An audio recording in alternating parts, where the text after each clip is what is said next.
आणि छत्रपती शिवाजी महाराजांच्या नंतर बांधला गेला असेल तर गगनगड, हा गगनगड गगनाला भिडणारा गगनगड असल्यामुळे त्या श्रीपादराव गणपतराव पाटणकरांचे नाव गगनगिरी या नावाने संबोधलं गेलं आणि भविष्यात महाराजांना गगनगिरी महाराजांनी या नावाने सगळ्यांना प्रचलित झाले।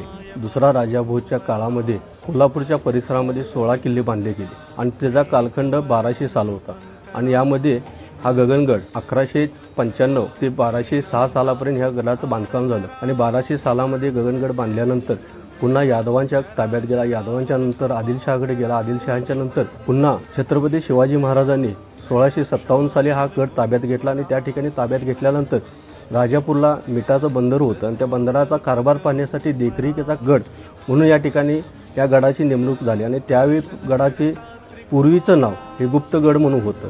वास्तवात सांगण्याची गोष्ट म्हणजे या ठिकाणी नवनाथांचं वास्तव्य असल्यामुळे वरच्या बाजूला जो दर्गा दिसतोय ती गहिनीनाथांची समाधी आहे।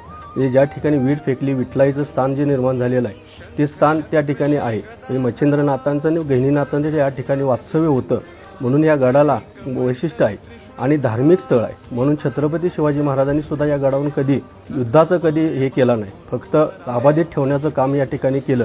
प्राचीन शिवकालीन एक या ठिकाणी शिवमंदिर आहे या ठिकाणी आणि त्याचं छत्रपती शिवाजी महाराजांनी निर्मिती केलेली होती आणि तदनंतर इंग्रजांच्या काळामध्ये या गडाची पडझड झाली आणि वयाच्या 8व्या वर्षी श्रीपादराव गणपतराव पाटणकर नावाचे बालक हिमालयात गेल्यानंतर चित्रकूट पर्वतामधनं 12 वर्षे साधना केल्यानंतर चित्रानंद स्वामींनी त्यांना पुढची आज्ञा दिली की आता तुम्हाला जनकल्याण करण्याची गरज आहे आणि हे चालत असताना दक्षिणमध्ये आलेले असताना राजाराम महाराजांनी त्यांना या गडावर घेऊन आले आणि राजाराम महाराजांनी सांगितले की तुमचं पुढचा कार्यकाल या गडावरून चालू करा।